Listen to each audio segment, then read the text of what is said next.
So Now, how did you get to Frankfurt? Train or by train, everything by train? by train, yeah. And in Frankfurt, where were were you bivouacked in tents or were you put up? No, surprisingly, we were bivouacked in apartments, single-family houses that we took over at a place called Heidenheim, Germany, which was a suburb of Frankfurt. So the company that I was assigned to was in this little town called Heidenheim, which was right outside of Frankfurt. So when I got to where I was stationed, we were interviewed by the officers and the sergeant, and they said, one of them said, "Does anyone know how to type?" So I used to play around with my sister's typewriter at home. Used to write little papers. I wasn't a typist. So I held up two fingers and I said, "You're going to our central booking station in Frankfurt, Germany, and the job was to write up to maintain the military the book that they had. I'm trying to think of the term that we had for the blotter, what was called a blotter.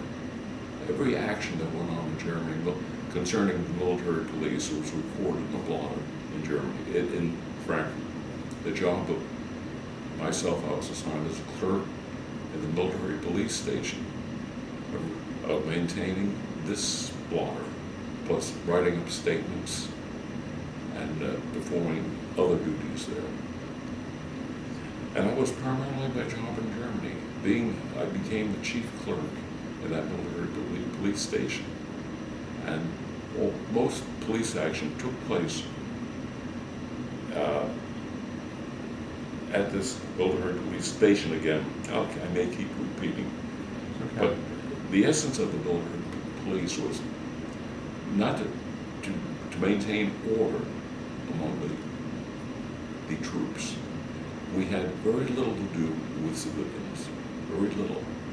The only time we had civilian action or intercourse was when there were like rape cases where you had a soldier and a woman involved. Then we took statements with both, but very, very little with the civilians. Our duty wasn't to watch civilians or anything of that nature. So can you talk about Frankfurt a little bit?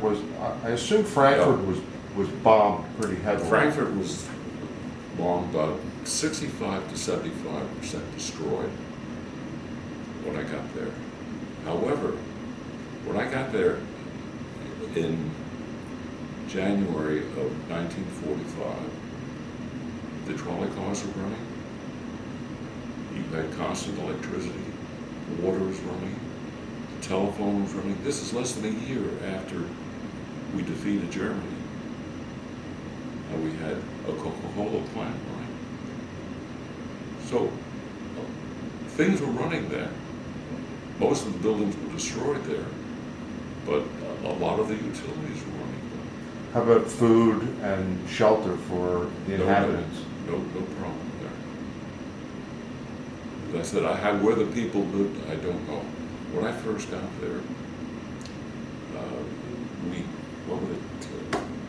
I'm trying to think of the term. People could not be on the streets after like 9 o'clock at night. So they had to be off the streets.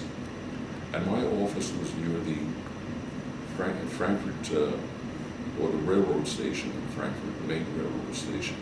So when it came to 9 o'clock, the streets were empty. And most of the people who were on the streets, they all went to the railroad station.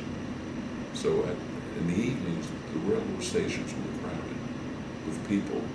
Really no place to go except the railroad station. So how did you find, in dealing with the people, the Germans, how did you find the relationships? There was no problem with the people there. Were they, I'm assuming they were happy the war was over? Well, they were so frightened of us. When we used to walk on the street, especially if you had a military police uniform or something, they would walk across the street. There was very little action with civilians as far as our job was concerned. And in our office, we did employ several civilians who took statements. Where there was an involvement with German civilians, we had interpreters to interpret what the civilian would say, and we would write up the information. Did you get involved with any legal cases involving? No. We wrote, if someone came in, we wrote them up. Sometimes we put a recommendation. And believe it or not, I had a stamp on my desk that would recommend general court martial if something happened. And it was up, here I am, a kid of 18, 19. I had the discretion of rubber stamping a report to recommend a general court martial. How often did you do that? I did not have to use it once, but we had that discretion there. So how long did you stay in this position in Frankfurt? I was there until late October of 1945. So not long. Yeah. Only a couple months. It was 10 months. 10 months. 10 months there. And then what? From there, I came home, discharged in November of 1945, and then went to and reapplied to NYU to go back to school. And another thing, it worked out perfectly for me because when I went back to NYU, I had one term of college, went back to NYU, and with my term in the Army, which was 17 months, well, that 17 months gave me enough time that they paid completely for my college. The GI Bill. I was under the GI Bill. And we were part of the coming middle class because of that fact that I was able to go. That's great. What would happen if I didn't go to school? I don't know. I'd probably go to night school or something. But the government, the wonderful government, helped me go through school. So you got your degree, a medical degree?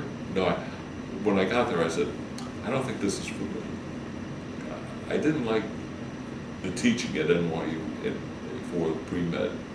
So I transferred over to the School of Commerce, and I majored in accounting. So when I graduated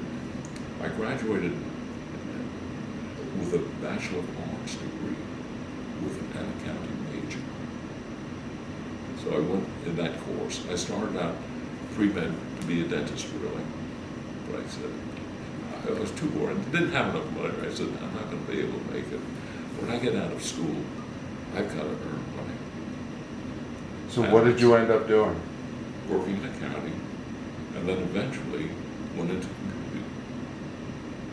But being in the Army gave me that opportunity that I'd never had to go to school.